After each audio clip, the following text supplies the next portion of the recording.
It starts quietly, in the dark. No one notices at first. You're a 7-year-old child, staring into the eyes of a parent who is completely falling apart. Maybe it's addiction, maybe it's rage, or maybe it's just the hollow silence of someone too broken to show up.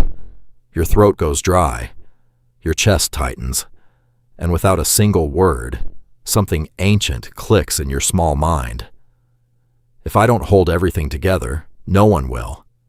This is how a child disappears. Not physically, but psychologically.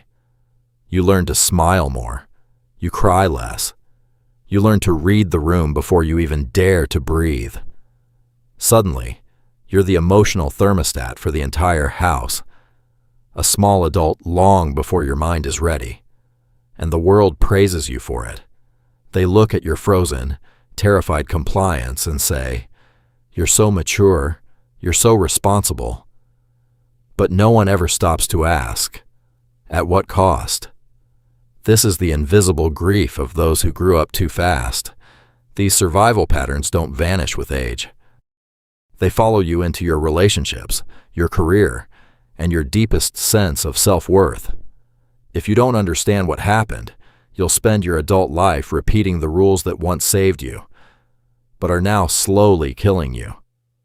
When a child is forced to emotionally support adults, psychologists call it parentification. You become the caregiver, the peacekeeper, the therapist. It rewires your brain. It creates a state of permanent hypervigilance. You walk on eggshells, always scanning for danger. You learn that love is a transaction. You give them peace, and maybe, just maybe, they'll give you safety. Your needs are dangerous. Theirs are urgent. So you disappear. In your place grows a performing version of you that functions perfectly. The quiet achiever, the therapist friend, the one who never asks for anything. You wear that mask so convincingly that even you forget it's there. But deep down, something aches. The vulnerable part you buried didn't die. They're still in there, screaming silently. Why didn't anyone protect me? As an adult, these symptoms turn toxic. You become hyper-independent. You push people away because relying on anyone feels terrifying. You feel completely numb during happy moments. Joy feels unfamiliar, unearned, even dangerous. Stillness makes you anxious. Peace feels suspicious. Love feels like a debt you'll eventually have to repay with interest. Your nervous system has accepted chaos as your baseline. But let's be honest with ourselves. It's worse than that. You aren't just used to the chaos. You are addicted to it. When your childhood is a constant fire, your brain wires itself to survive on adrenaline and cortisol. So now, as an adult, when life gets too peaceful, you panic. You subconsciously create crises. You pick fights with people who love you, or you look for partners who are emotionally unavailable, just so you can feel that familiar, toxic dopamine rush of trying to fix something. You call yourself a healer, a giver, a savior, but look closer in the mirror. Your need to fix everyone else isn't selflessness. It's a trauma-driven obsession with control. You make yourself indispensable so they can never abandon you. You are holding them hostage with your kindness. You treat other people's brokenness as a project because facing your own emptiness is too terrifying. Why did you take on that role? Because children will do anything for attachment, even abandon themselves. In the absence of safety, you sacrificed authenticity for belonging. That wasn't weakness. It was a brilliant survival instinct. But the tragedy is this. What saved you then imprisons you now. You're walking around as a high-functioning adult, but a neglected child is still pulling the strings. You choose silence to avoid abandonment.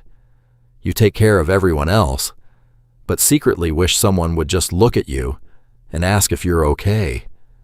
You carry this quiet fantasy that someone will notice you're not as strong as you pretend to be, that you'll finally get to fall apart and be held. That is the unmet need of the child who never got to be a child. Healing isn't about fixing.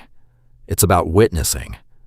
Until you validate what happened, you'll keep gaslighting yourself. It wasn't that bad. Others had it worse. I turned out fine. But fine is just another mask. Adults who grew up too fast become lovers who can't trust softness, givers who can't receive, people who apologize for crying, flinch at compliments, and confuse exhaustion with success. If your childhood trained you to be strong at the expense of being soft, what kind of adulthood do you inherit? A life where you're always holding your breath, waiting for permission to finally break. But here is the raw, uncomfortable truth. You cannot just go back and hold your own hand. You cannot fix this completely alone. Your trauma was created in a relationship between you and a parent. Therefore, it can only be healed in a relationship.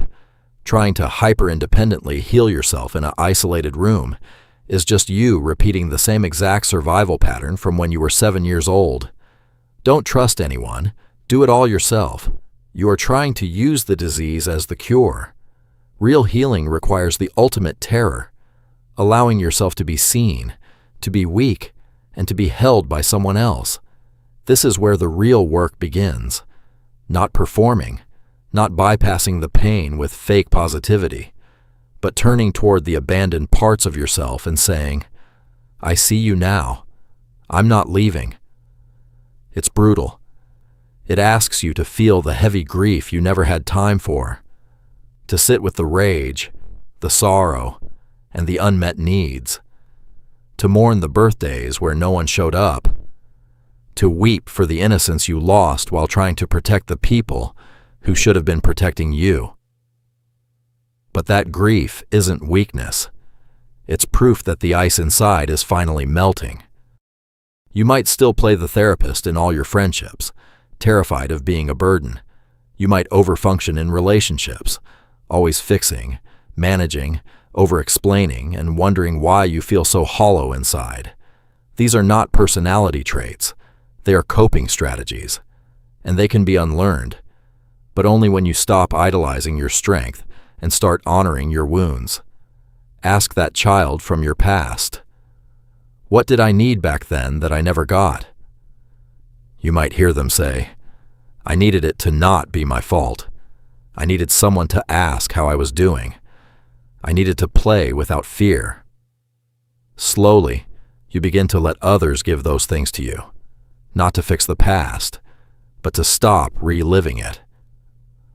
Carl Jung once said that people will do anything, no matter how absurd, to avoid facing their own soul. But healing isn't about becoming someone new. It's about remembering who you were before the world told you who to be. Your maturity was never the problem. The problem was that you had no choice. But you have a choice now. You can choose softness. You can choose to rest. You can stop managing everyone else's emotions and finally honor your own. There will be days you feel small and afraid again. Good. Let that child come home. Let them cry. Let them finally be seen. You never had a childhood, but you still have a future. And this time, you get to write it.